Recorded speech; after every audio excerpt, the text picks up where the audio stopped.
오늘 은혜 받을 하나님의 말씀은 다니엘서 2장 31절에서 35절입니다. 다니엘서 2장 31절 말씀. 왕이여, 왕이 한 큰 신상을 보셨나이다. 그 신상이 왕의 앞에 섰는데 그거 광채가 특심하며 그 모양이 심히 두려우니 그 우상의 머리는 정금이요 가슴과 팔은 은이요 배와 높으셨다는 노치요 그 종아리는 철이요 그 발은 얼마는 철이요 얼마는 진이겼나이다. 또 왕이 보신즉 사람의 손으로 하지 아니하고 뜨인 돌이 신상의 철과 진흙의 발을 쳐서 부서뜨리매 때에 철과 진흙과 놋과 은과 금이 다 부서져 여름 타작 마당에 벼같이 되어 바람에 불려 간 곳이 없었고 우상을 친 돌은 태산을 이루어 온 세계에 가득하였나이다. 아멘. 오늘 은혜 받을 말씀의 제목은 다니엘을 위한 하나님의 모략입니다. 다니엘을 위한 하나님의 모략, 즉 하나님의 계획, 그런 의미를 볼 수 있는데 오늘은 다니엘서 2장 전체를 살펴보면서 하나님의 은혜를 나누고자 합니다. 우리가 다니엘서 2장은 바벨론 왕 느부갓네살 왕이 이제 어느 날 꿈을 꾸게 됩니다. 근데 그 꿈을 꾸고 그 꿈이 예사롭지 아니한 것을 느부갓네살이 알게 되죠. 그래서 그 꿈 때문에 정말 너무나 번민하며 잠을 이루지 못했다, 이렇게 말하고 있어요. 다니엘서 2장 1절에 보면 느부갓네살이 위에 있은 지 2년에 꿈을 꾸고 그로 말미암아 마음이 번민하여 잠을 이루지 못한지라. 꿈 때문에 아주 번민이 되고 잠을 잘래 잠을 잘 수 없는 그런 상황이 되었다라고 말하게 됩니다. 자, 그래서 나라의 유명한 아주 박사, 또 술개, 점쟁이, 술사, 모든 자들을 다 불러서 내 꿈을 알게 하라, 그리고 해석하라, 이렇게 말하게 됩니다. 근데 그 바벨론의 아주 유명한 그러한 박사나 술객들이 와서 한 사람도 꿈을 알게 하거나 해석하는 자가 없었습니다. 그들의 공통적인 대답은 왕이여, 당신이 꾼 꿈을 나에게 이르면 우리가 해석하겠나이다, 이런 말을 하는 거예요. 근데 왕은 그 꿈을 잊어버렸는지 혹은 일부러 그랬는지 잘 모르지만은 알게 하라, 그리고 해석하라, 이렇게 말하는 것을 보게 됩니다. 자, 근데 다 한결같이 계속 말하는 게 그거야. 왕이여, 그 꿈을 우리에게 말하면 해석해 드리겠나이다. 왕과 같이 꿈도 말하지 아니하고 해석해 달라는 왕은 지금까지 없었습니다. 그렇게 할 자는 사람으로서는 없습니다, 이렇게 말하는 거예요. 근데 왕이 너무나 번민이 됐어. 그래서 화가 납니다. 분노합니다. 그래서 자기의 그 근위대장, 왕의 장관, 시위대장에 해당이 되죠. 불러서 저 박사들을 싹 죽여라. 왕의 명령이 떨어지니까 그 시위대장 아리옥이 나가서 이제 그들을 죽이려고 합니다. 그때 다니엘과 세 친구도 죽음 앞에 서게 되는 거예요. 그 죽음 앞에 섰다는 말은 뭐죠? 그 다니엘과 그 세 친구도 뭐에 해당이 되는 거예요? 유명한 자는 아니지만은 하급, 아주 저 아래에 있는 어떠한 왕의 보좌하는 박사나 이러한 자들 중에 한 사람이라고 볼 수 있는 거예요. 다니엘서 2장 13절이면 왕의 명령이 내림에 박사들은 죽게 되었고 다니엘과 그 동무도 죽이려고 찾았더라. 그러니까 시위대장 아리옥이 다니엘도, 그 말은 뭐죠? 다니엘과 세 친구가 교육을 마치고 그러한 자리에 들어간 거예요. 그런 상태에 되었다라고 볼 수 있습니다. 이러한 위기 상황 속에서 다니엘의 행동한 그 행동과 하나님이 그 과정을 이끌어가는 그러한 계획을 우리가 살펴보면서 정말 어떻게 전개될 것인가 우리가 이걸 보면서 같이 나누고자 합니다. 첫 번째, 꿈과 해석을 동시에 알게 하라는 느부갓네살 왕입니다. 일반적으로는 아직까지 그런 경우가 없었어요. 자, 이것을 보면 과연 느부갓네살 왕이 그 꿈을 잊어버렸을까? 아니면 알고 있으면서도 일부러 무리한 요구를 했을까? 우리가 생각해 봐야 됩니다. 성경에는 알고 했다, 모르고 했다 그런 말은 안 나와요. 근데 우리가 여기서 이걸 잘 읽어보아야 될 것 같아요. 자, 여기 보면 이렇게 말합니다. 왕이 그 꿈을 알게 하라 하는 유명한 박사와 술사와 술객들을 다 부른 다음에 한 이야기가 다니엘서 2장에 보면 그 꿈을 나로 알게 하라 하는 말이 3번 나와요. 자, 5절에 보면 중간에 그 해석을 나로 알게 하지 아니하면 나로 알게 하라 그런 말. 또 9절에 보면 이 꿈을 나로 알게 하지 아니하면 너희를 처치할 법이 오직 하나이다. 이거 죽이는 거다 그런 말이에요. 자, 그리고 또 하반절에 보면 이제 그 꿈을 내게 알게 하라. 그리하면 너희가 그 해석도 보일 줄을 내가 알리라. 계속적으로 이렇게 말하면서 끝에 가서 알게 하라. 그러면 그 해석도 바른 것이다 라고 말하는 것을 보면요, 잊어버렸을 확률이 상당히 많은 거예요. 왜 그러냐면 자기가 알고 있으면 어떨까? 그냥 그 꿈을 나에게 말해. 그러면 그게 맞으면 내가 안는다고 그 해석도 올바르다라고 할 것이야. 이렇게 말해야 맞는 거예요. 알게 하라는 것은 꿈을 100% 잊어버린 것이 아니라 완전히 자기를 번미케 하는데 확실히 떠오르지 않는 거예요. 그런 상황이다라고 볼 수 있어요. 여기에 하나님의 모략이 있는 거예요. 만일의 경우에 그 꿈이 생생히 드러났다면 박사나 술객들이 그 당시에 관례를 보세요. 관례로 꿈을 이야기하는 거야. 그죠? 꿈을 이야기해.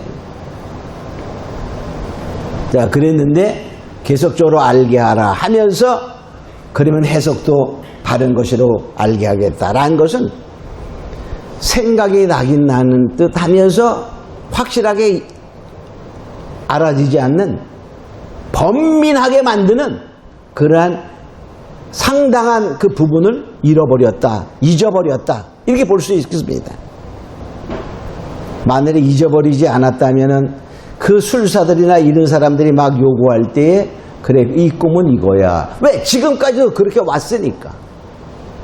그렇게 할 가능성이 많은 거죠. 자, 그런데 왜 그랬을까 보면 하나님이 다니엘을 쓰기 위한 하나님의 모략이다 이렇게 볼 수 있어요. 다니엘에게는 어떠한 은혜를 주었죠? 다니엘서 1장 7절에 보면 그 다니엘과 그 세 친구, 즉 4사람에게 지혜와 명철을 줄 뿐만이 아니라 다니엘에게는 특별한 은혜를 주었다 이렇게 말하고 있어요. 다니엘 1장 17절에 보면 하나님이 이 4 소년에게 지식을 얻게 하시며 모든 학문과 재주에 명철하게 하신 외에 다니엘은 그 말이야, 모든 이상과 모든 몽조를 깨달아 알더라. 하나님이 모든 이상과 몽조를 깨달아 아는 특별한 은혜를 하나님이 다니엘에게 주었습니다. 하나님이 특별한 은혜를 주면 왜 줄까요? 하나님이 쓰시려고 주지. 그죠? 쓰시려면 어떻게 돼? 하나님이 무슨 계획을 세워야 돼. 자, 우리 열왕기상 3장에 보면 솔로몬이 1000번제를 드린 후에 하나님께 지혜를 받습니다. 그 지혜를 받았는지 안 받았는지 어떻게 알아? 그러니까 첫 번째 하나님이 지혜를 주었다는 사실을 증명하기 위해서 2 여인이 아이를 낳잖아요. 그죠? 근데 2 여인이 아이를 낳고 거의 비슷하게 낳았어.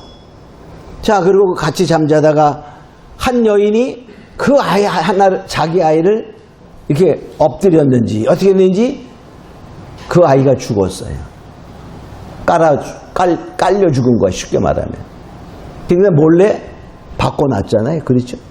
바꿔놓고 내 아이다. 그러니까 한 여인이, 어머니가 일어나 보니까 아이가 죽었어. 그러니까 내 아이가 아니야. 그러니까 바꿔놓은 걸 알고서 호소합니다. 그때 왕 앞에 가서 전부 다 자기 아이라고 우기는 거야. 그러니까 어떻게 할 수가 없어. 그래서 솔로몬이 어디에 있죠? 자, 칼 갖고 와라. 명령해서 반쪽에, 그래서 나눠줘. 이렇게 말했어. 알 수 없으니까 그래라. 근데 그때 뭡니까? 친어머니는 그리하지 마옵소서. 저 여인에게 주소서. 또 한 여인은, 바꿔놓은 여인은 뭐라고 말하죠? 예, 잘라주세요. 잘라주세요. 이게 뭡니까? 아이를 사랑하지 않는 거야. 아이를 사랑하는 어머니는 바로 누군가를 판단이 되는 거야. 그래서 결과적으로 지혜로운 판단, 놀라운 판단을 한 것을 우리가 증명하는 것처럼 하나님이 다니엘에게 정말 남다른 이상을 푸는 은혜를 준 것을 이제 사용하기 위해서 하나님이 이렇게 꿈을 잊어버리게 만들고 꿈을 말하게 하고, 만약에 꿈을 잊어버리지 않아서 그냥 말해버렸으면 어떨까요? 어떻게 해석하든지 간에 왕은 모르잖아. 그죠? 자, 그래서 하나님이 이렇게 모략을, 계획을 세우신 것을 알 수 있어요. 자, 그게 두 번째. 자, 그러면 어떻게 다니엘이 행동했나를 보면요. 이제 그 아리옥이라는 시위대장이 막 죽이러 나갑니다. 그거를 다니엘이 듣고 가서 말하는 거예요. 시위대장에게. 그 말할 때요, 잘못 말하면 어때? 지금 막 죽이는 권세를 갖고 간 거야. 말 잘못하면 어떨까? 박사수사 유명한 자 죽이기 전에 먼저 죽지. 그죠? 그래서 아주 슬기롭게 말했다. 이렇게 말합니다. 14절에 보면 이렇게 말하고 있어요. 14절에 이렇게 말하고 있죠. 자, 왕의 시위대 장관 아리옥이 바벨론 박사를 죽이러 나가매 다니엘이 명철하고 슬기로운 말로, 아주 명철하고 슬기로운 말로 하니까 그 아리옥의 마음이 딱 녹는 거예요. 또 우리가 이 슬기로우고 명철한 이러한 말이 얼마나 중요한가를 알 수 있죠. 그래서 왕에게 이제 나아가서 뭐라고 말하죠? 기한을 주시면, 15절에 기한을 주시면, 자, 이렇게 말하고 있어요.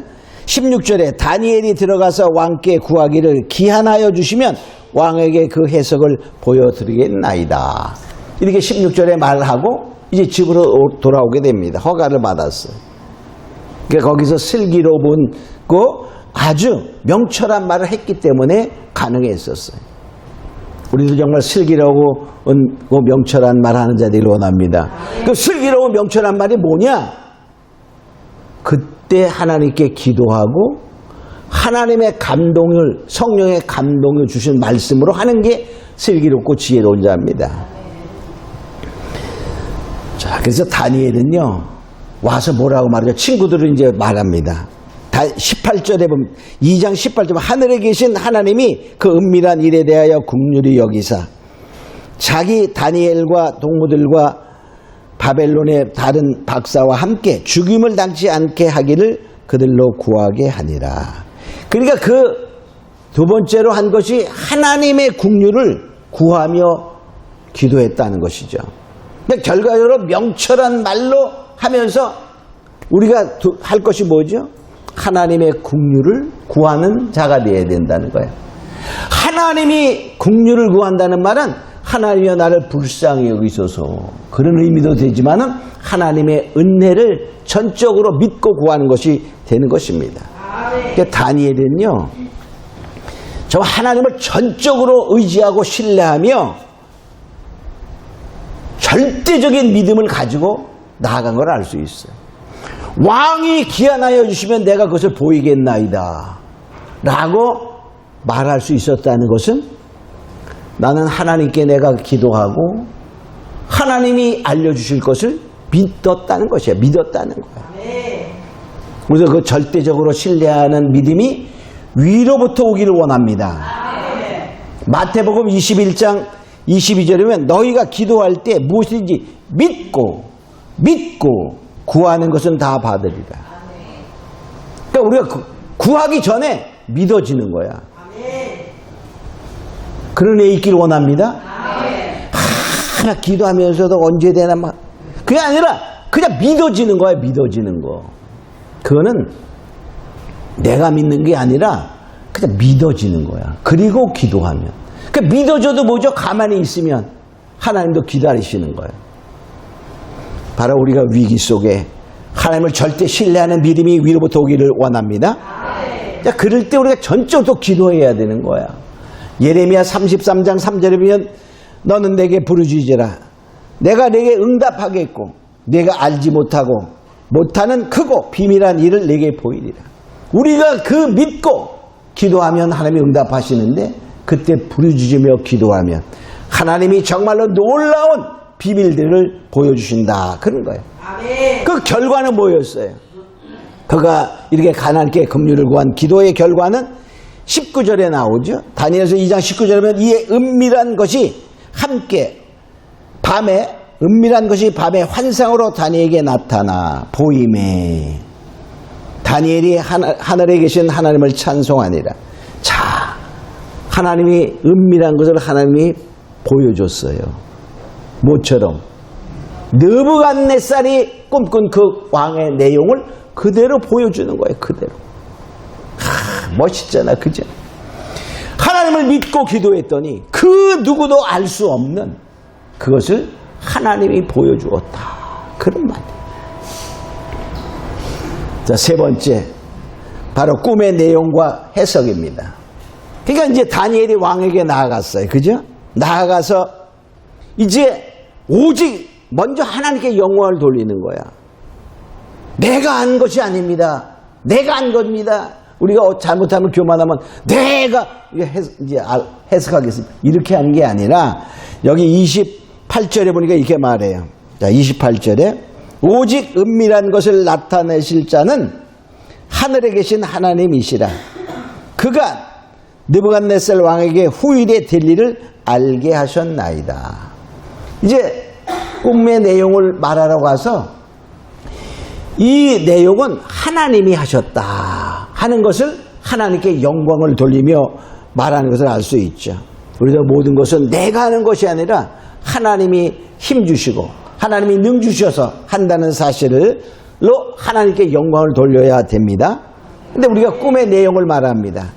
근데 왕이 꾼 꿈은 뭐라고 말하죠? 31절부터 35절까지의 내용에 크고 광채가 특심하며 모양이 심히 두려운 큰 신상을 보았나이다. 이렇게 말하죠. 머리는 뭐죠? 정금이요. 그 다음에 가슴과 팔은 은이요.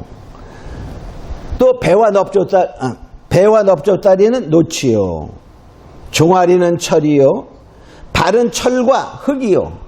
그런데 뜨인 돌이 딱 나타나서 그것을 쳤다. 이렇게 말하는.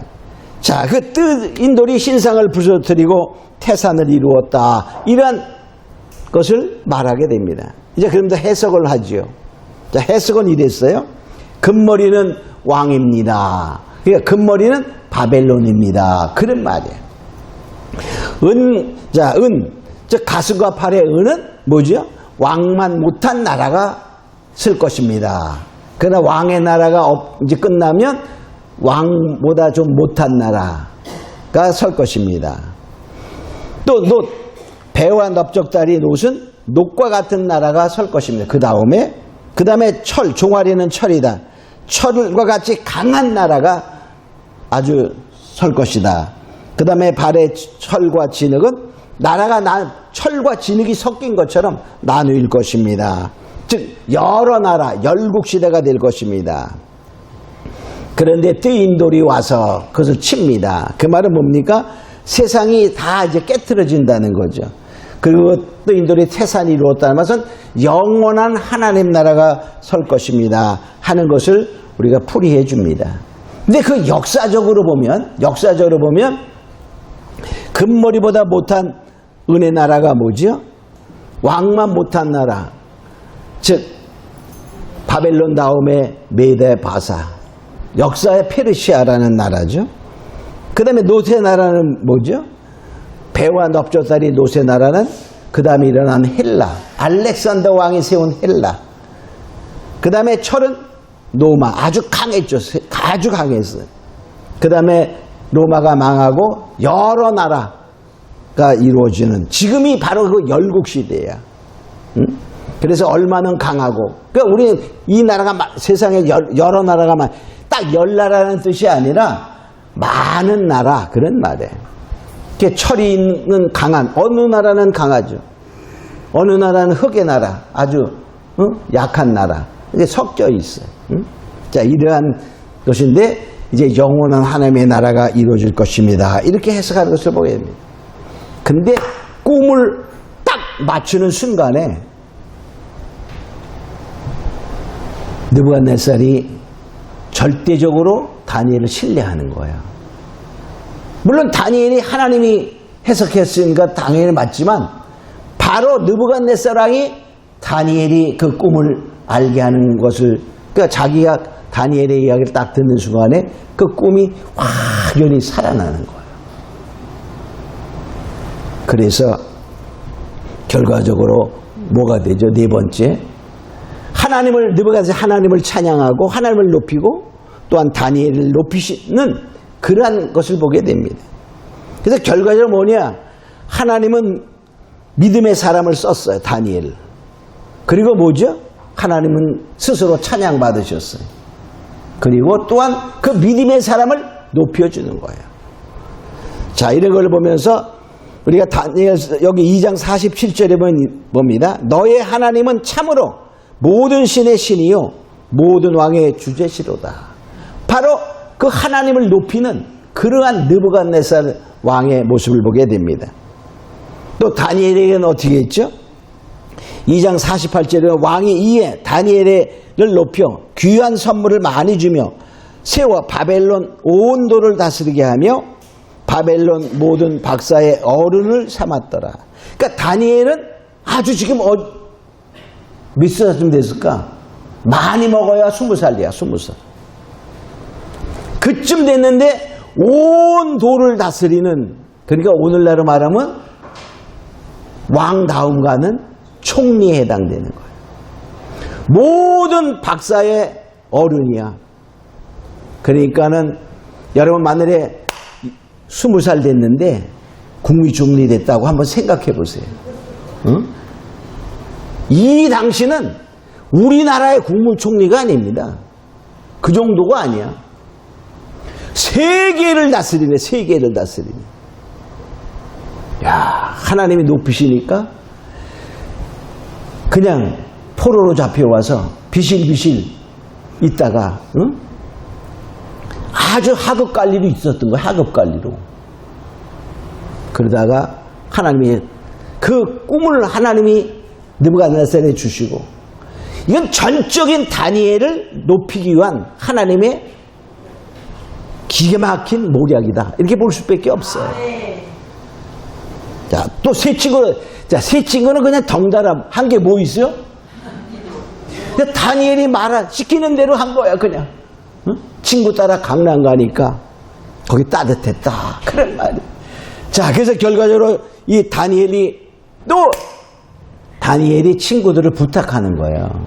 그냥 가만히 있었으면 왕은 알 리가 없죠. 그죠? 다니엘 말합니다. 자, 49절에 보면 2장 49절에 왕이 또 다니엘의 청구대로 그러니까 우리도 친구를 잘 생각해야 돼.